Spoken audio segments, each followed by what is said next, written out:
Welcome everybody, my name is Ben Sondgeroth and I work for the Learning Technology Center of Illinois. I'm very excited to be here presenting for CAMI on 15 ways that we can use CAMI in your classroom. So what we're going to do is we're going to look at how we're going to spend the next couple of minutes talking about why we can use CAMI in the class, why we would want to use CAMI in the classroom. So CAMI is a PDF annotation tool, but it is much more than that. So when you look at CAMI, you're going to say, what am I going to do with CAMI that I maybe can't do with something else? And the answer is a lot. We have this kind of process that's out there right now where there's this war on worksheets, where it's like worksheets are bad, like don't do worksheets. I think that's a misnomer. I think there's really a lot of power that can come with some good worksheets. Like you have stuff that you use with your students that actually does demand higher quality learning. And what happens is we kind of hear that stop using worksheets thing, and so we put those aside. Or they come in PDF and they're hard to manipulate digitally. And so what CAMI does is it's going to take those good things that you do that maybe you had to print out and turn them digital and allow us to make them even better and enhance them even more. The other thing that we got here is we have full Google integration, which is awesome. So CAMI integrates completely with Google. It's a Google Chrome extension. It's a Google Chrome web app that allows you to take those PDF files and annotate them using the Google suite of tools. And then we're going to show some of that awesome Google Drive integration right off the bat. The next thing is goes in with number one, where we're going to try and take our classroom into a paperless environment. So those worksheets or those PDFs that you printed out and you made 150 copies of and distributed out to your students, we're going to eliminate that. We're going to be able to use Google Classroom to distribute those files out digitally, allow your students to open them up, annotate directly on them, and then submit them back to you in a really clean, easy way. So we're going to try and take away the gigantic bag of papers that you're taking home to grade every week and eliminate that and put that all into the cloud. Then the last one down here is bringing accessibility features to your students. There's so many cool accessibility features that are built into CAMI that give every type of learner an ability to express their learning and what they know, think, feel, and understand using those PDFs that we have generated for our kids. So that's just a little bit about why we're going to do this, and now we're going to jump into some awesome ways that we can do. So what can students do? Obviously, that's why you guys are here. You want to learn what your students can do with CAMI. This slide right here is just a really quick overview. This is the toolbar. This is some of the stuff that we can do when we put a document into CAMI and what we can do for annotating it. You look, you got all sorts of options. The thing that I like about this is it's very icon-based too. So if you have littles, so we have any elementary teachers in here? Okay, cool. 1, 2, couple of nods. So what I like with those littles is that sometimes they struggle to read because they're only first graders or they're kindergartners. And what we can do is we can say, hey, look at the icons next to the name, so you don't have to actually, read to be able to do it.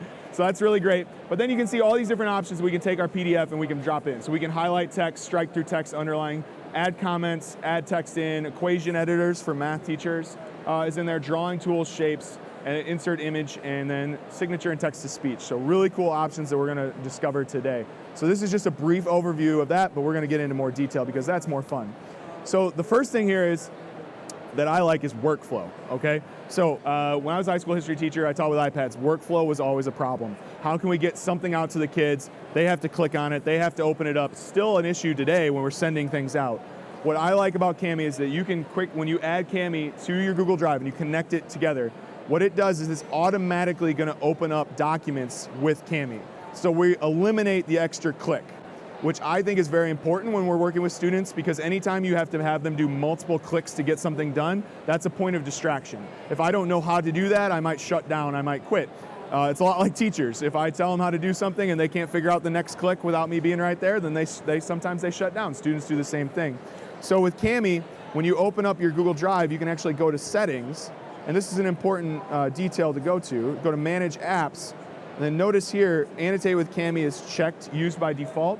That means that every time I click on a PDF in my drive, it's automatically going to open up. So sometimes if you don't have this box checked, you'll have to click an additional pop-up that comes up that says Open with CAMI.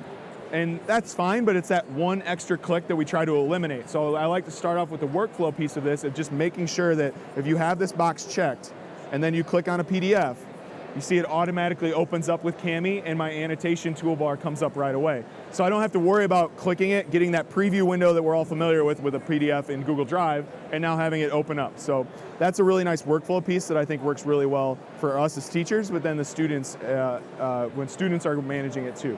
So that's kind of my first bit there. The next one though is the classroom integration, okay? So again, I'm only going to show this really quickly because we want to actually see this in action. So this is our Google Classroom integration here. And notice when I want to send out a student. So I've got my, my Google Classroom is open.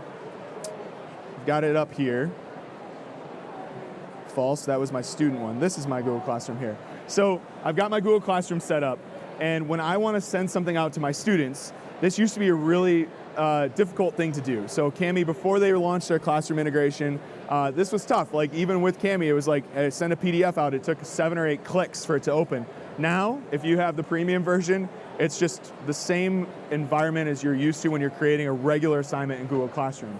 You click create, you notice that I have the option to create a Kami assignment, which is kind of the key here. You go into Kami assignment. This world right here looks exactly like you're creating a normal assignment in Google Classroom. It pops up, everything looks the same. You're just using Kami to distribute the PDF versus Google Classroom to distribute the Google Doc. So I'm going to select my class, just like I would normally. Here's my class. I've got my students here so I can differentiate my learning if I wanted to. You see my 2 students here are Dwight Schrute and then my 2-year-old son Ryder. So they're both rocking as my kids. And then I can also do a draft or a publish option as I would. So first thing I'm going to do is I'm going to send out a Venn diagram, okay? So we're going to take a Venn diagram PDF that we've probably all used with our students at some point, and we're going to distribute this out through Kami for our students to annotate on. So I'm going to go in here, I'm going to find my assignments. And then notice now when that PDF pops up, it's already set to make a copy for each student. So I have the same options that I would normally have in a Google Classroom assignment, but now I'm going to do that with the PDF. It's awesome, it's great. We're going to go through, we can assign it a topic. So again, all the same functionality as a normal. Schedule, set due dates, give it a point value, we're going to leave it at 100. And then I hit assign. And then through the magic of technology, I'm going to jump over to Ryder. We're going to go into his classwork, and we're going to wait just a hot second for that to go, or we'll get a quick refresh. Now you see this comes up, and my Venn diagram assignment, it's there for him, so I've distributed out the PDF. Ryder clicks on that. It gives it the same naming conventions that it would in a normal Google Doc, so we're all good, everything looks the same. He clicks in, he views the assignment. He can then click on the assignment here, open it up with Kami, and now he's got the Venn diagram activity that I want him to fill out. So now we're going to get into what are the features of this. Well, the first thing you're looking at is like, well, this looks very difficult to fill out because it's the wrong direction, right? So this is a point of problem with any sort of PDF a lot of times. You get it and it's great because this is awesome. I want my kids to do this, but there's no way they can do this digitally because it's the wrong way. Well, it's pretty quickly, easily fixed by going up to the menu and going to rotate. And now Ryder can annotate on it correctly. So it's set up the right way for him, and that's just 2 clicks, so that's not too bad. So now what we want to do is we want to fill out our PDF. So I'm going to go over here and I'm going to drop in some text boxes. So in this Venn diagram, does anybody live in someplace warm that's not in the wintertime? Nobody? Okay, all right. Well, you guys are all from cold weather states like me. So we're going to do a Venn diagram here of living in Illinois, because that's where I'm from, versus living in my favorite place on the planet, which is Palm Springs. So we've got our Venn diagram. You can see I was able to drop the text box in, just select text box, click, and now I've got my text box in there. And then up at the top, I have my entire word processing set of tools. So it's really quick for me to go up and say, you know what, I want different size fonts, I want a different font, line spacing is all set up, bold, italic, underline, anything you're used to with a word processor you get. The thing I like about this is maybe I want to make this like a sticky note environment, or I want my text boxes to stand out. Because one of the issues that we run into is if your student types a longer sentence, you've only got these lines that they'll be in the way, right? So if they type out something that goes a long way, which I don't really like to type all that much, so I'm actually going to use the fun tool up here of speech to text. So when we talk about those accessibility features, speech to text, we have voice typing. So living in Illinois is really cold most of the time. We get rained on like we live in a monsoon area currently. Well, we got 1.5 inches of rain last night, my father-in-law said. Well, that didn't pick that part up. I got a little carried away. Okay, there we go. So a lot of text. Bring that in. Now we've got this long text box, but it's hard to read with those lines. So I'm going to go up here to my fill. And now I'm going to turn the background color of that. Makes it stand out a little bit, easier to read, and it turns it into like You have an interactive Post-it note wall too. Like turn them all yellow, your kids can come up, move them, drag them, drop them around, whatever. So we've got my text box here. That's really cool, but there's nothing we've done right so far that's kind of like, wow, this is mind-blowing. Like we're just typing on a document, changing the background color, all that type of stuff. Awesome, very functional, but we want to take this to the next level. So what I like to do is I like to have students support things with images. Like that's obviously like one of the really good ways to bring something alive. So I'm gonna use my Venn diagram and I want my students to then insert an image.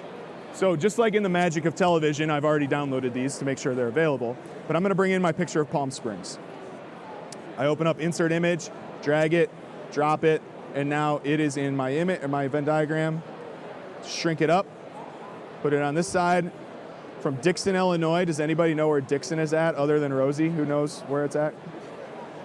Nobody knows where Dixon's at? Come on, people, it's 16,000 people. I don't know how you don't know where that's at. I mean, we have the largest white-collar crime ever committed in United States history, happened in Dixon. 16,000 people, and our city treasurer stole $53 million from us over 20 years. So that's fun. Also, boyhood home of Ronald Reagan. That's more positive than somebody stealing $53 million from you. But so we have an arch too. So that's our arch. So you can see I've added to my PDF now by adding in images, dropped it in. This has enhanced my Venn diagram. It looks great. But then you're like, well, Ben, Ryder forgot to put his name on there. Well, he's 2, so we got to excuse him for that. But since we send it out through Google Classroom, his name's already attached to it, so I know it's his. And he's done with this. So what he's going to do is, up in the top right-hand corner, just like if he was typing on a Google Doc, he's got the turn in button. He hits turn in, saves it to the Google Drive. I'm going to go back over to my teacher view here. I got too many windows open, so I got to open up this one. So go back into my teacher view, go to my classwork, see the Venn diagram assignment. One turned in, one still assigned. I click in, I see there's Ryder's. I can click and see that Dwight still hasn't done his. So I can go into Ryder's though, and I'm going to look at this. And I'm gonna open it up, and now I'm gonna give Ryder some feedback.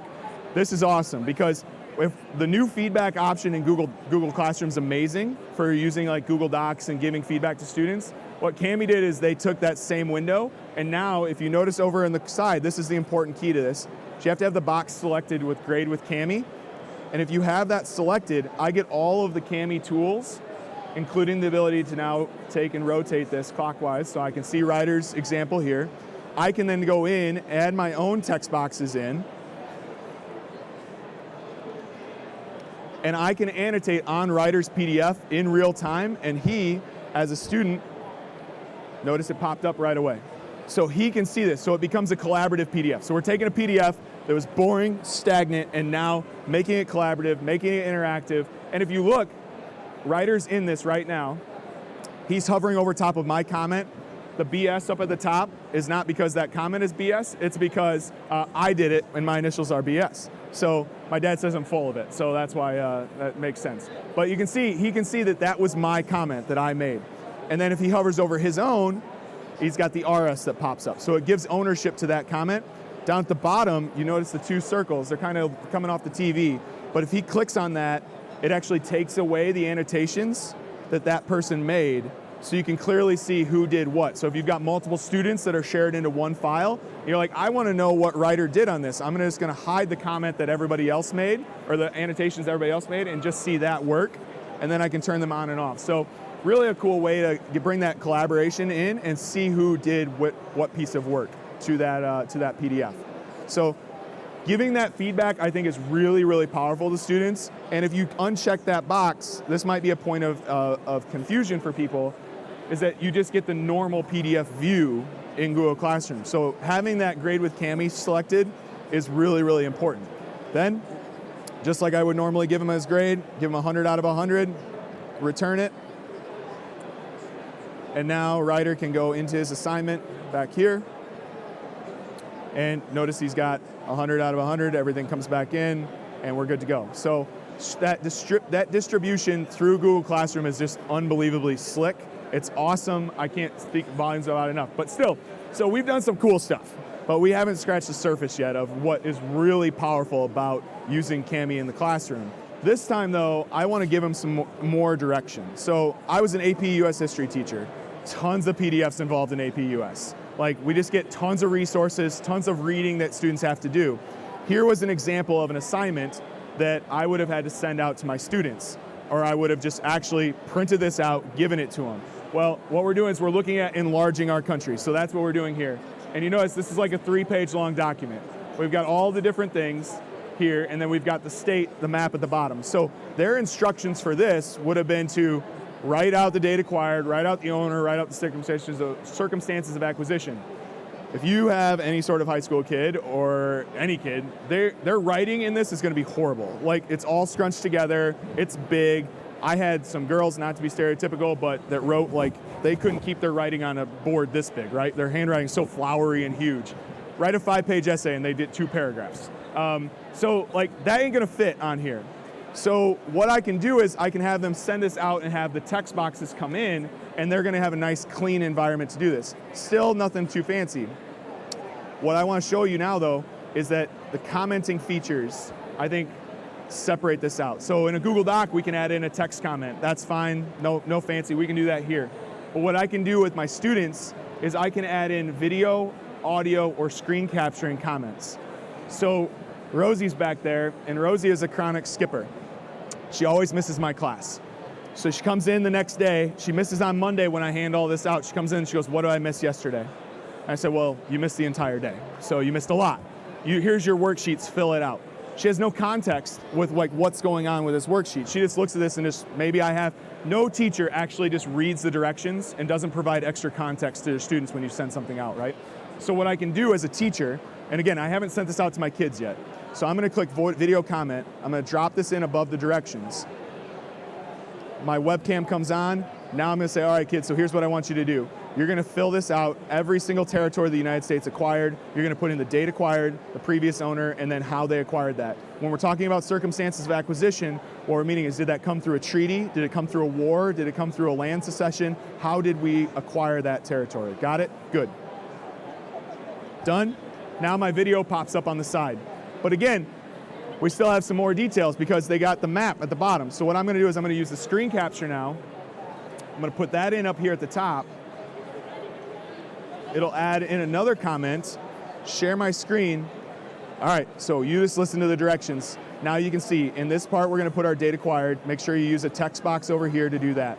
In this spot, previous owner, this spot, circumstances of acquisition. Then when you get down here, fill those out, you're gonna get to your map. When you get to your map, you're gonna have to rotate the paper clockwise. So now this makes sense. Go over, use the drawing tool, and then annotate out each one of those sections. So if I want to do the original 13 colonies, I can now draw this out, and there's my first one. So that's what I want you guys to do. If you mess up, just go over to the eraser, click on it, and it disappears. Okay, everybody got it? Great. Hit done. I'm gonna rotate my PDF back to the correct rotation, and then notice all they'll have to do is click on this comment, hit play,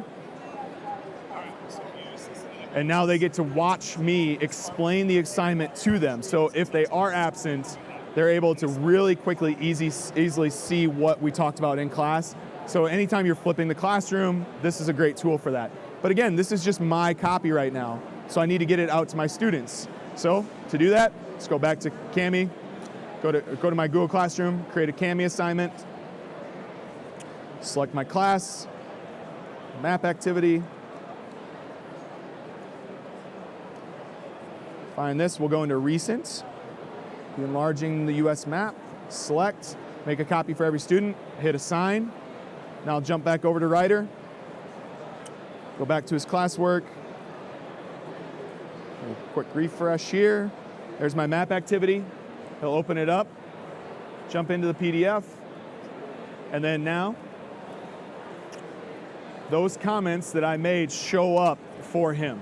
So you can annotate the PDFs ahead of time, distribute them out through Google Classroom, and all of your annotations come with it. So if you have students that need that extra support with those video comments, they can do that. But what I like about this is maybe you have students that don't like to type. I'm a big fan of voice and choice, right? We want to give our kids any way they can respond to this they want to. So maybe I've got Writer who, maybe he just struggles to type. Like we have, I talked to a teacher who, her son was autistic, and her son really struggled with typing and writing in general. So what they did is they scanned everything that the teacher sent home and turned it into a PDF, and this was all on her own. she opened it up in Kami for him, and then he was able to go over to the comment feature and go into voice comment and drops in a voice comment. We acquired the original United States in 1776. The previous owner was Great Britain. Circumstances of acquisition was that we kicked their butt in the Revolutionary War. Not sure how good of an accurate job that is that I want out of an AP US History kid, but now Ryder has done those 3 voice comments, and he can change the color of those comments too. So if you want him to be like blue comment here, red comment here, gold comment here, whatever, you can do that. And then when he's done, well, we'll scroll down. We'll do the map piece here. He can rotate this clockwise, and now he could take the drawing tool, annotate like I did before, but maybe he wants to just insert a shape.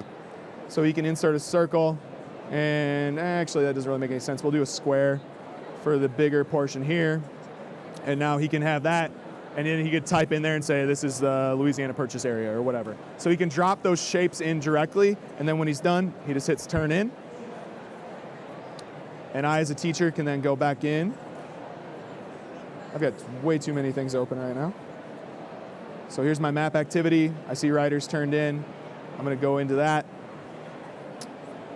really quickly. I see all of his annotations pop up, including all of his audio comments. I can click on that, hit play, and I can hear his answer and his response to my question. Yeah. Reading comprehension, okay? So some of the stuff that I really like about this now is actually going down to the nitty-gritty, where we just want to send out a text file to our PDF, and we want our kids to actually read that, but we want to make it more interactive and more engaging. So I've got here the Gettysburg Address. Okay, and the Gettysburg Address I would have my students read, of course. So I open up the Gettysburg Address, and it's something I got from PBS. So this is one of their free resources. It's the Gettysburg Address. What I would send out to my students would be this. The problem is there's no real instruction on this. Like, it just says transcript of the Gettysburg Address. So what I can do is, as a teacher, I could go in, drop my text box in, provide more instructions, like I want you to read this, highlight 3 phrases that you would have eliminated from Lincoln's speech, or highlight, strike through anything on those reading comprehension pieces. So I could add those instructions and send those out to my students. I had one teacher who, this was pretty cool. I don't have the instructions here, but what she did was she would type her text out because she didn't like the instructions that the worksheet had. So she would write her own instructions out.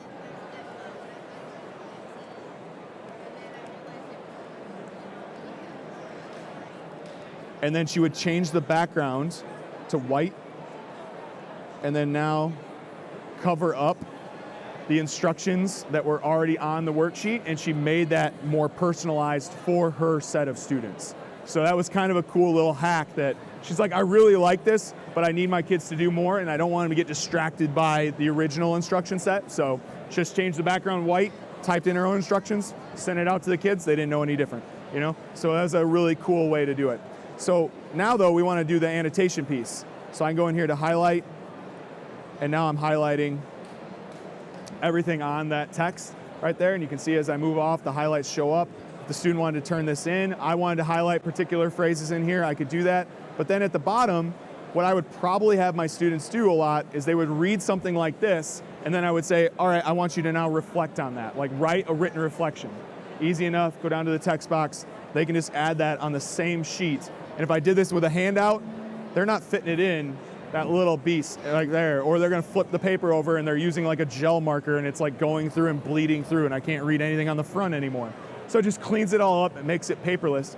And if you wanted to make this more and go further, I've already done this with this one a couple of times. So you see these blank pages, I actually added those. So if you scroll down to the bottom, you have the ability to add more pages. So if you start with the Gettysburg Address and then you say, now you're gonna write a report on the Gettysburg Address, they can just compose it on blank pages, add images into it, and you're taking this environment that was just a PDF of the Gettysburg Address and now making it into a full thing. You know, you've made it a full-on activity for them to experience. So I think that's really cool.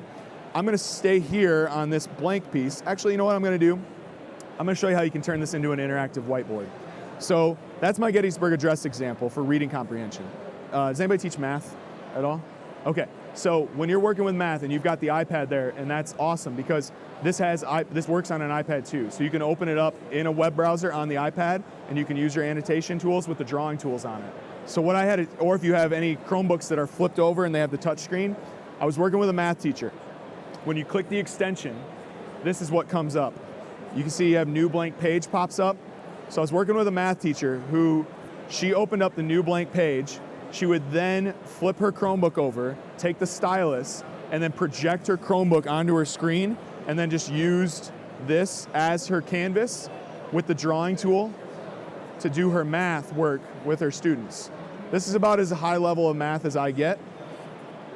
So I'm not gonna get too crazy on a trackpad, but you can see that she was able to, if you can imagine me having a touchscreen, I could just stand up here, do all this while it's displayed. I have a full-on interactive experience for my students, and I can go down here to the comment, or over here to the comment, do a screen capture, put that in at the top, and then now when I'm doing my drawing and my annotations, it's recording it.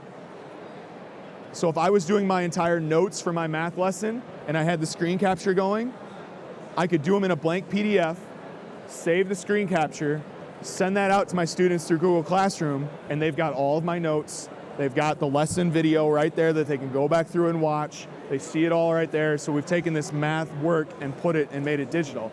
And if you want to type your math out, that might be an option too. You go up to text box, drop the text box in.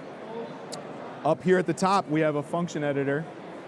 And now you can actually type your math in with all sorts of different math symbols, and you can make your math box drop in too. So that's really cool. I don't know enough math to be able to really fully demonstrate that because I'm kind of dumb when it comes to math, but I've heard it's great from people that actually are smart with math. So that's good.